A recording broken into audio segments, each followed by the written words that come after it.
Olá, seja muito bem-vindo ao canal 7 de Teologia, aqui é o pastor Sérgio Lenz. E antes de tudo, não esqueça, vai aí embaixo, dá o like, deixa aquele like esperto, faça o seu comentário.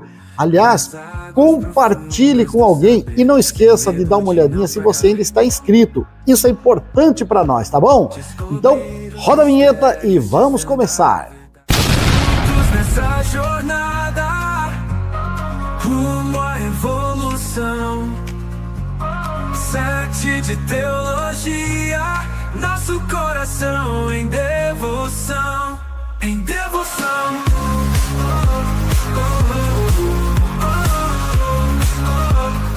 E eu convido você a abrir a sua Bíblia, se você pode, Mateus capítulo 6 e o versículo de número 6, um texto para nós meditarmos por alguns minutos acerca dos aspectos da oração. E um aspecto muito importante que está contido nesse texto, que diz a palavra desta maneira, Mateus 6:6. Tu, porém, quando orares, entra no teu quarto, fechada a porta, orarás a teu pai que está em secreto, e teu pai que vê em secreto te recompensará. Amém? Nós precisamos entender o contexto dessa fala de Jesus, porque ele, quando dá início ao seu ministério, ele precisa trazer uma nova experiência de vida, não somente para os seus discípulos entre si e para com os homens a quem eles haveriam de futuramente pregar o evangelho, anunciar as verdades do evangelho, mas de uma maneira muito mais enfática, Jesus precisa ensinar o relacionamento do ser humano com o seu Criador. E isto é de fundamental importância, porque parece-nos que se criou ao longo da história, especialmente olhando para o povo de Israel, afinal de contas, o povo de Israel eram para ser os detentores da verdade, os guardadores da palavra e aqueles que haveriam de ensinar as nações, inclusive isso ainda é uma promessa futura para o tempo do milênio, ensinar as nações como se chega na presença de Deus. Então veja que a responsabilidade de Israel sempre foi muito alta, e quando a régua é alta, é natural que nós, seres humanos, tentamos dar um jeitinho nas coisas para poder dar uma facilitada. Você pode observar, todos nós, ou pelo menos a maioria de nós, num tempo como nós estamos hoje, de muito calor, procura o quê? Uma sombra, um ventilador, água gelada, né? Um ar-condicionado, tudo para fugir do calor, é dando um jeito para poder sobreviver à situação do momento. Agora, a régua, no nosso caso aqui, é o calor, está muito alto, então nós tentamos dar uma amenizada nesse calor, dando uma melhoradinha nas coisas. E quando a régua da moral é muito alta, o que nós fazemos? Quando a régua dos costumes, daquilo que é correto em comunidade, ela é muito alta, como nós fazemos? Se nós não conseguimos cumprir o tempo inteiro, nós damos um jeitinho. E Israel, no seu relacionamento com Deus, parece-nos que ao longo da história, perdeu a mão, principalmente porque deixaram de olhar para homens como Davi, que é considerado o homem segundo o coração de Deus, deixaram de olhar para Moisés, que era considerado o homem mais manso da terra, que conversava com Deus face a face, deixaram de olhar para Abraão, o seu pai na fé, e olha que Abraão era considerado amigo de Deus, deixaram de olhar para profetas como Isaías ou Jeremias, que viram ao Senhor em seu esplendor, e passaram a criar aquilo que nós conhecemos como rezas decoradas. Eu faço a minha parte, se Deus ouviu, ouviu, se não ouviu também. Importante que eu fiz a minha parte. O que nós vamos encontrar agora no Sermão do Monte, ele começa o capítulo 5 já falando acerca do relacionamento, amor ao próximo e tudo mais, e quando chega ao capítulo 6, então ele passa a ensinar a prática da justiça, como dar esmolas, como se deve orar. Inclusive, ele começa esse ponto no versículo 5, quando orardes não sereis como os hipócritas, porque gostam de fazer o quê?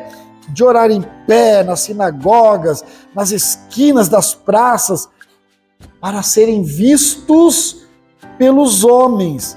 Ele diz, em verdade, eles já receberam a sua recompensa. E não é para ser visto pelos homens. E ele dá a contrapartida no versículo 6.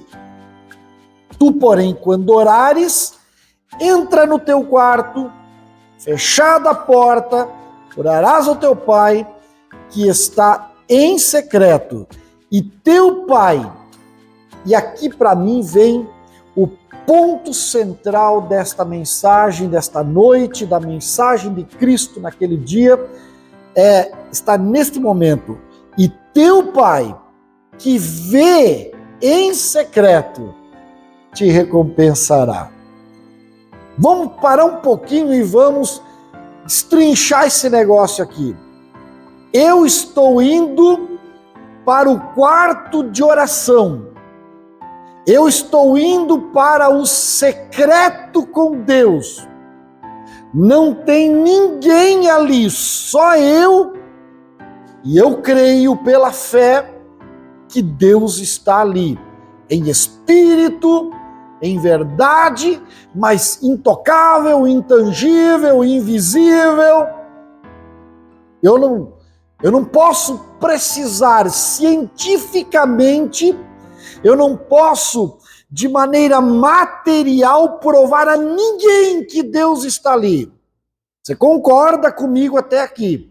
Não tem como provar que Deus está ali naquele quarto em secreto. Deus, ele só é percebido pela sua atuação no mundo, em nossas vidas, e naturalmente pelo gesto da fé. Pela fé, eu acredito que ele está ali. Ok, mas eu não vejo, não toco, não percebo fisicamente. Então, o que eu faço a partir deste momento em que eu estou ali nesse secreto? Eu começo a falar. E quem fala emite sons, ou pelo menos grunhidos, por mínimos que sejam, com a frequência mais ínfima que for, ele emite algum som. Se eu imito um som, você me ouve. Então, deveria ser o texto, e teu pai que te ouve em secreto vai te recompensar. Você concorda comigo? Mas Jesus diz, o teu pai que te vê em secreto te recompensará. E aí, parece que Jesus sabia que nós íamos viver o século 21. Que um dia nós íamos chegar nesse tal de século 21. O século onde as pessoas, elas querem ser vistas, querem ser reconhecidas. E quando eu penso que Jesus estava ensinando que o mais importante é aquilo que nós fazemos do que aquilo que nós falamos, eu penso que há uma contrariedade na nossa realidade. Porque quando eu pouso na frente de uma câmera quando eu faço uma foto bonita de família, com todo mundo sorrindo, uniformizadinho, com a mesma corzinha de roupa ou com tonalidades de degradê, quando eu arrumo o cabelo 4 vezes e me olho e não aceitei ainda que não está bom o suficiente, eu estou querendo passar uma imagem, aquilo que nós chamamos de estereótipo exterior, uma imagem bonita para as pessoas. Eu quero que as pessoas me vejam no meu esplendor, na minha apoteose, no meu melhor. Mas aí Jesus quebra tudo isso e diz: o teu pai, ele te vê no secreto. Sabe o que é ver no secreto? Significa que o pai, ele vê muito mais do que aquela expressão que eu passo, amigável, sorridente, feliz, realizado. O pai vê o meu íntimo, aquilo que o meu homem interior faz, pensa, age, projeta, maquina, e ninguém pode ver. O Pai está vendo o nosso interior. Eu posso citar capítulos inteiros da Bíblia nas minhas orações, mas se isto não for a verdade da minha alma, nada disso tem valor, porque você vai pregar por nada. Deus não precisa da minha pregação, Deus não precisa de palavras bonitas, Deus não precisa de um discurso poético. Deus quer ver o que está dentro da minha alma, Ele quer ler as entrelinhas do meu coração. Aleluia!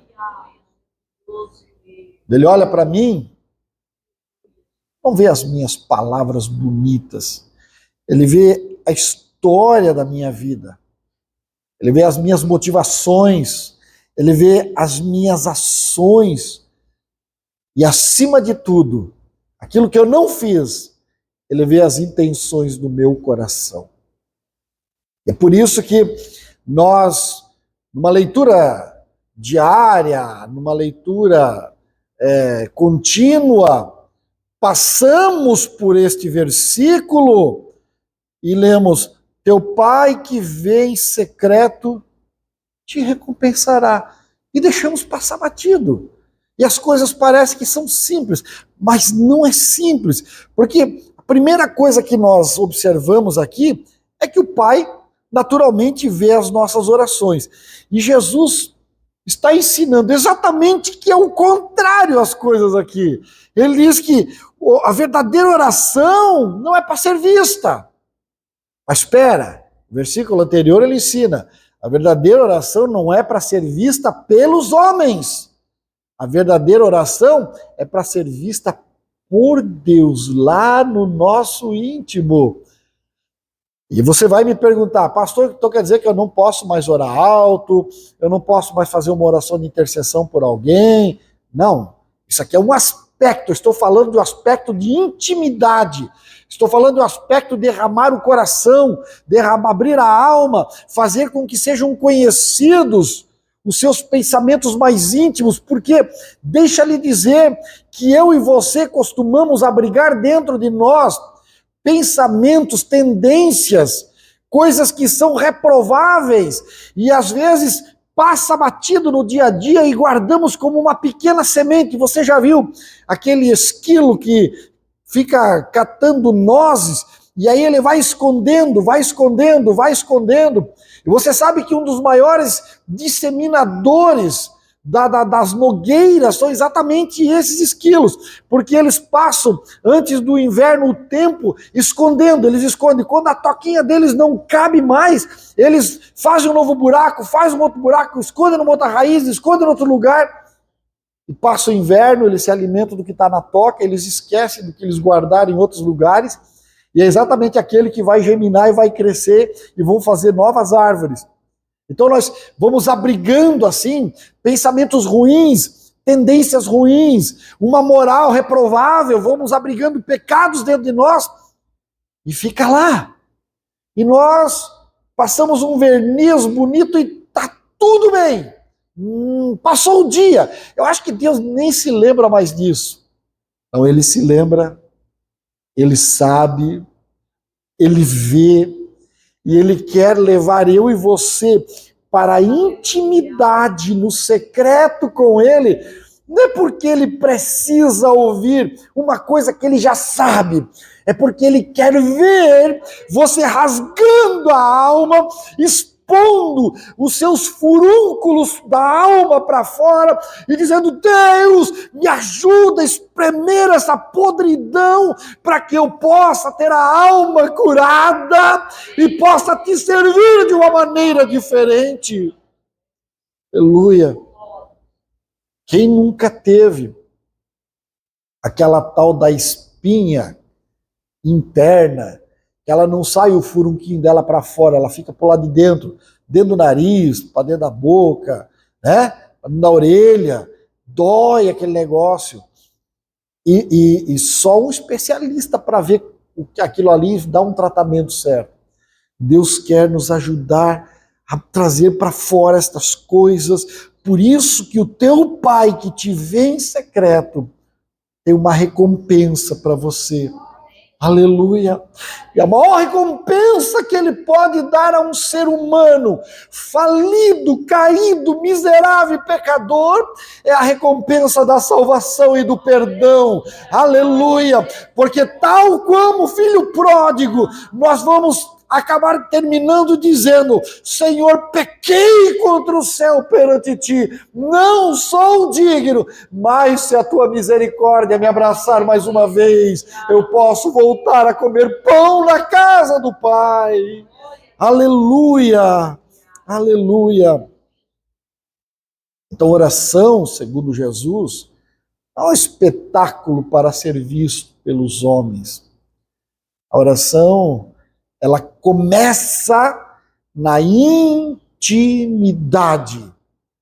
Eu tive problemas, não chegou a ser um problema, eu seria injusto se eu usasse esse termo, né?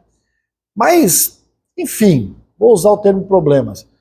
Um líder que muitas vezes me via como Ana, lá no canto, gemendo, em silêncio, espremendo as minhas misérias da alma. E depois o líder ia para o microfone e dizia assim: esses obreiros que não tem uma palavra de oração para orar alto, forte. Mas como é que eu vou orar alto e forte expondo as minhas misérias? Sou louco de produzir prova contra mim mesmo? No nosso país, o aspecto legal nos dá essa vantagem, né? Eu não preciso produzir prova contra mim mesmo. E aí eu encontro na Bíblia Jesus dizendo: quando orares, entra no teu quarto, fechada a porta, orarás a teu Pai que está em secreto. E o teu Pai que te vê em secreto vai te dar a recompensa. Aleluia!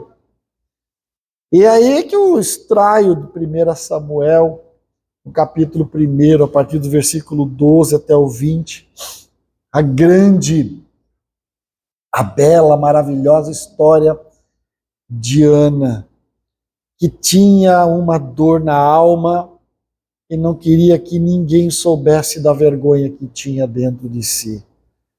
E aí o texto vai nos mostrar que Ana foi a um canto, chorava e falava com o Senhor, de tal forma que o sacerdote a tomou por embriagada.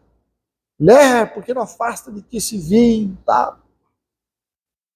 E veja, qual é a reação quando alguém te acusa de uma coisa que você não é, o que você não está fazendo? Você vira o que nós aqui no litoral dizemos um siri na lata.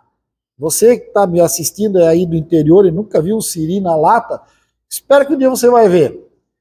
Ele fica brabinho, ele esperneia, ele bate, ele faz uma barulheira, porque ele não aceita, o lugar dele não é ali. E quando você é acusado de uma coisa que você não é ou não fez, você fica maluco. Mas a diferença de quem passou um tempo na presença do Pai e quem passou o tempo vivendo na prática da carnalidade sem ter intimidade com o Pai, Ana levanta a cabeça, dá uma enxugadinha na lágrima. Não, meu senhor, eu não andei bebendo. Eu estava conversando com o Pai Celestial. Aleluia! Quem passa o tempo na presença de Deus não tem força para brigar. Quem passa tempo na presença de Deus vai perdendo o nervosinho que mora dentro dele. E eu posso falar de cadeira cativa. Pensa num sirizinho na lata, sou eu lá nos meus passados, né? Brabinho assim, as coisas certas. Mas quanto mais tempo eu tenho passado na presença do Pai, às vezes alguém traz uma notícia, né? Sérgio, falaram de você assim, que eu sei que você não é. Não, meu irmão, fica tranquilo. Eu sou bem pior que isso. Quem falou não sabe da metade da missa. Deixa assim, deixa com Deus. É claro que eu não sou aquilo que falaram, mas para que eu vou sair correndo para me defender no braço se eu passei tempo com meu irmão mais velho trancado no quarto e falei tudo para ele já, e ele está com a minha causa, ele é o nosso advogado, é ele quem me defende dos acusadores. Aleluia, aleluia. Então, deixemos com ele. Quem passa tempo na presença dele não tem problema. Agora, teu Pai que te vê em secreto, ele vê as nossas orações, mas ele vê também as nossas obras. Jesus está ensinando que nós não podemos fazer somente o bem de qualquer maneira, mas que nós devemos fazer o bem sem buscar reconhecimento humano. Eu canso de falar para pessoas que me interpelam ao longo da caminhada, que se acham,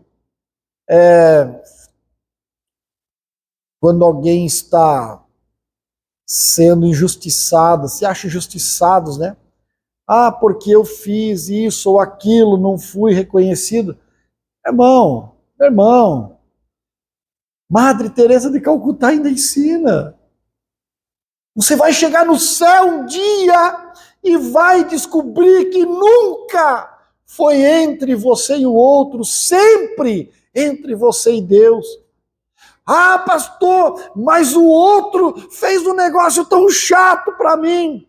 Era entre você e Deus, e também é entre o outro e Deus. Deixa que o dele está preparadinho. Deus vai dar o ensino para ele também. É que tinha umas cascas, um exoesqueleto que estava se criando em volta de você. Já viu a barata? A barata ela não tem ossos por dentro como nós, ela tem ossos por fora. Chama-se exoesqueleto. E nós não temos ossos por fora, mas o pecado vai criando um exoesqueleto em nós, e nós vamos nos defendendo nesses pecados, dessas formas de viver, e Deus às vezes precisa mandar alguém com um martelo lá e bater para quebrar, bate na nossa cabeça, porque aqui começa o problema, bate o nosso coração, bate, para quebrar, porque você não tem exoesqueleto, você é um ser humano, você é a imagem do Pai, o Pai te formou para ser assim, para ter relacionamento com Ele, depender dEle o tempo inteiro, aleluia. Então, mesmo que ninguém veja o que você está fazendo, mas o Pai vê as suas obras. Mãe Eliane fica aqui sozinha nesse calor durante o dia, limpando tudo e ajeitando e orando em cima dos bancos e tal. Aí, belo dia, aparece o profeta e fala para ela, o Senhor me falou, me mostrou, você, enquanto limpa, chorando, orando. Quem falou isso para o profeta? Quem falou? É o Pai que vê, é o Pai, aleluia. Sabe, você está ali consertando um telefone de um cliente seu, tem ninguém vendo ali, você podia passar o cliente para trás, mas você diz, vou ajudar ele, é só uma soldinha aqui, não precisa comprar a peça toda. Quem está te vendo? Cliente? Não. Quem está te vendo? Os irmãos da igreja? Não, mas o Pai te vê. O Pai vê, o Pai sabe, Ele está vendo. Então tenha uma vida pautada num relacionamento íntimo diário, porque é isso que o Pai quer de mim e de você. O teu Pai te vê em secreto.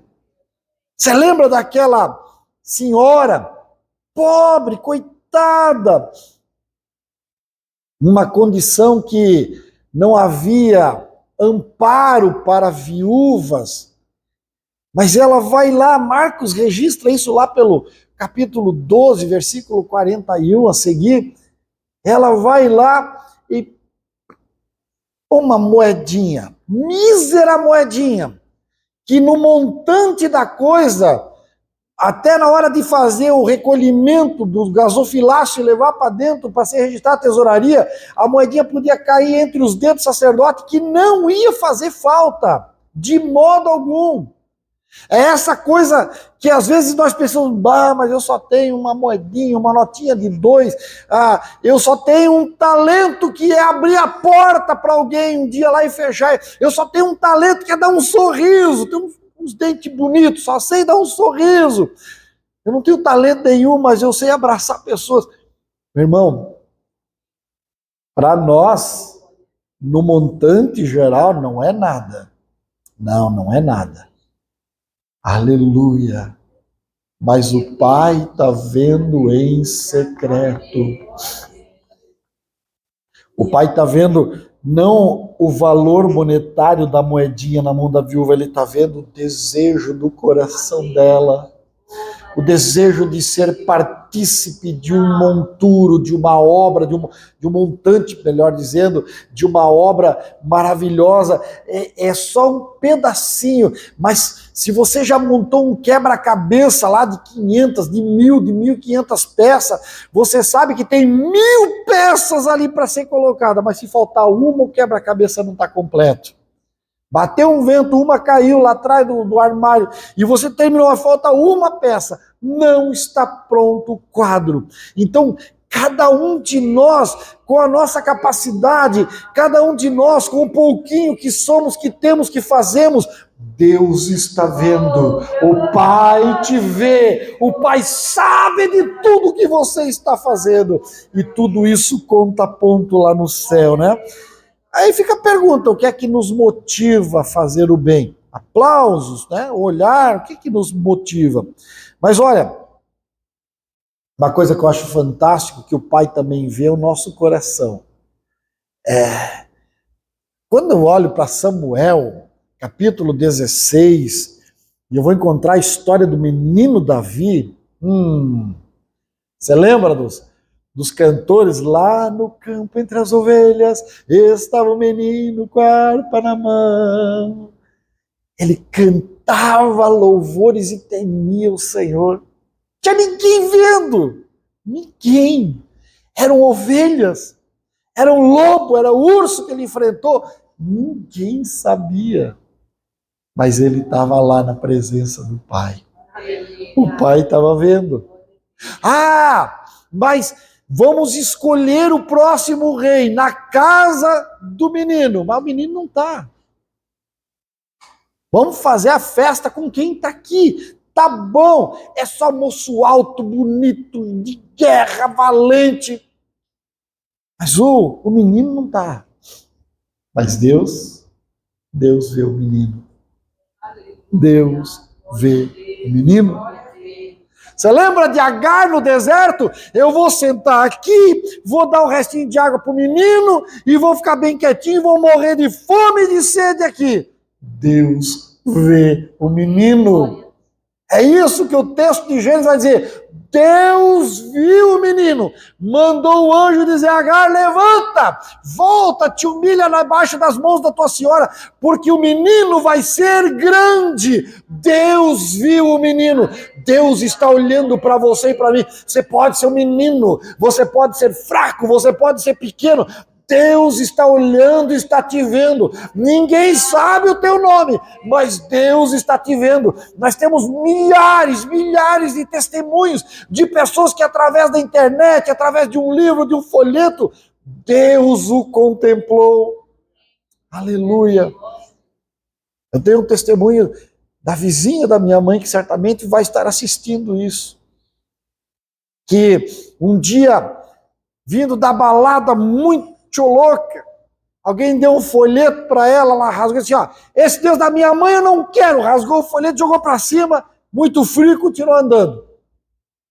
E aí quando ela chegou em casa, quase amanhecendo, deitou de roupão e tudo na cama, o casaco que veio da rua, enfiou a mão no bolso, assim, para esquentar, quando enfiou a mão no bolso, um pedacinho daquele folheto que ela rasgou, caiu dentro do bolso. E disse Deus, só tinha isso. E aquilo começou a incomodar. E disse Deus, o que foi que Deus disse? E disse Deus, e disse Deus, e disse Deus. E aquilo ficou martelando, e ela dormiu, sonhou, e disse Deus, e disse, ela levantou, correu, mãe, o que foi que Deus disse? Não, porque aqui eu recebi um folheto mais errado. Senta aí, pregou o evangelho, aceitou a Jesus, é crente até hoje. Deus viu o menino, Deus sabe, Ele está olhando para nós, porque Ele não olha só as nossas ações externas, mas acima de tudo as intenções do nosso coração. Por isso é tão maravilhoso pensar que Deus escolheu Davi, porque Davi era homem segundo o coração de Deus. Para aí, pastor, homem, ele não era um menino? Pois é, mas Deus já via o homem, sabe? Não é o tamanho, não é a idade. Quantos casos que nós temos de crianças com 4, 5, 6, 8 anos de idade que recebem batismo com o Espírito Santo, que recebem dons espirituais, que recebem dom da palavra e já começa a pregar e nunca param. Quantos? Deus viu o menino. E quantos de nós que chegamos na idade avançada e já depois de velho, teve um encontro com Deus. Deus viu o menino lá no seu início, sabia dos caminhos tortuosos e ficou esperando numa esquina dizendo, um dia você vai chegar aqui também, menino. Eu tenho um projeto com a tua vida, eu vou te esperar. Tu pode estar de cabelo branco, mas eu te espero lá. Porque Deus vê o menino. Aleluia. Agora, quando eu olho para o Salmo 56 e o verso 8, eu vejo que Deus também vê o nosso sofrimento e também está esperando esse momento de reconhecimento do nosso sofrimento para nos dar a sua recompensa. Porque Ele sabe as nossas lágrimas, Ele vê as nossas lágrimas, Ele vê os nossos desafios, Ele vê as nossas lutas, e Ele não é indiferente ao sofrimento, tá? Ele não é, por mais que pareça, Ele não é indiferente ao sofrimento. Porque Tiago separa na sua carta, na verdade, ele não separa, quem separa são os tradutores para a língua portuguesa. Tem uma palavra que ele usa no grego que é peirasmos, ou peirasmon, que é tentação ou prova. A palavra peirasmos significa ou tentação ou prova. Daí, para uma forma lógica de arranjo, quando se referia a algo vindo de Deus, foi traduzido peirasmos para prova. Quando é algo vindo do inimigo, ou de uma situação da vida cotidiana entre humanos, foi traduzido para tentação, para indicar que Deus prova para conhecer o nosso coração, o inimigo tenta para nos derrubar. Mas a palavra peirasmos é a mesma. Seja prova, seja tentação, seja vinda direto do céu, seja uma tentação de Satanás, seja uma questão da vida, o fato é que o nosso coração está sempre sendo tentado, provado, porque a nossa natureza pecaminosa tende a nos levar para o lado errado, mas Deus está sempre tentando nos trazer de volta, e é por isso que Ele permite isso, porque Ele quer ver a nossa atitude de ir ao secreto e contar para o Pai as nossas dificuldades. Quando você vai para o secreto e diz, Pai, eu preciso de ajuda, o Pai está pronto para te ajudar. Aleluia! Você lembra de Êxodo, capítulo 3? O Senhor diz para Moisés: Moisés, vou fazer um negócio contigo. Eu vou te pedir que você vai lá libertar o meu povo. Eu desci porque ouvi. Eu vi e vi a aflição e a angústia do meu povo. Desci para fazê-los subir. Mas por que veio toda aquela provação? Porque se eles estivessem confortáveis dentro do Egito, teria sido não o povo de Israel, mas o povo do Egito, o nome da nação. Eles iam ficar lá, na terra de Gósen, naquele delta do Nilo, que era abundante para criar animais, para fazer plantações. Eles estariam até hoje no Egito. Mas Deus não quer o seu povo no Egito. Deus queria levar o seu povo para a terra prometida.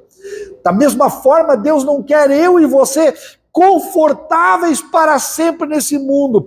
Ele quer que o meu e o teu coração se prepare para morar no céu. Ele quer ver a nossa atitude, que nós não estamos presos. Você pode ganhar bem, você pode desfrutar de riquezas nesse mundo, você pode ter uma vida confortável ou não, não importa. O conforto e a falta dele pode te afastar de Deus, mas Deus quer você lá no secreto, porque ele vai olhar para dentro de você e ele vai ver se é o conforto que te afasta ou se é a pobreza que te afasta dele. E ele vai mandar mais ainda para que você seja provado e você reconheça, esprema esses carnegão e diga assim: minha alma precisa ser curada, Deus, cura minha alma nesta noite. Aleluia, aleluia. Eu encerro porque o meu tempo já está chegando ao fim, nós temos um período de oração agora, mas quando Paulo escreve aos Coríntios, no capítulo 10 e no versículo 31, ele diz: portanto, quer comais, quer bebais, ou façais qualquer outra coisa, fazei tudo para a glória de Deus. Porque quando eu vivo para a glória de Deus, eu paro de viver para a glória própria. Quando eu vivo para a glória de Deus, eu paro de ser amostradinho, de querer viver para me amostrar para os outros. Quando eu vivo para a glória de Deus, o meu coração, a minha mente, os meus pensamentos, as minhas atitudes são transformados pela palavra, e daqui a pouco você vai conversar com alguém e quando você sair, outra pessoa vai chegar e vai dizer: nossa, como ela é diferente, como ele é diferente. Eu conheci esse cidadão em outros carnavais e olha, não dá para acreditar. Só o poder de Deus pode mudar alguém assim. E é isso mesmo, porque tu, porém, quando orares, entra no teu quarto, fechada a porta, orarás a teu pai que está em secreto, e teu pai que vê em secreto vai te recompensar. Amém, meus irmãos? Por isso, eu gosto de dizer sempre ao término de cada vídeo: continue confiando em Deus. Ele ainda é o maior, o melhor e o mais fiel companheiro. Forte abraço, fique com Deus, até o próximo vídeo.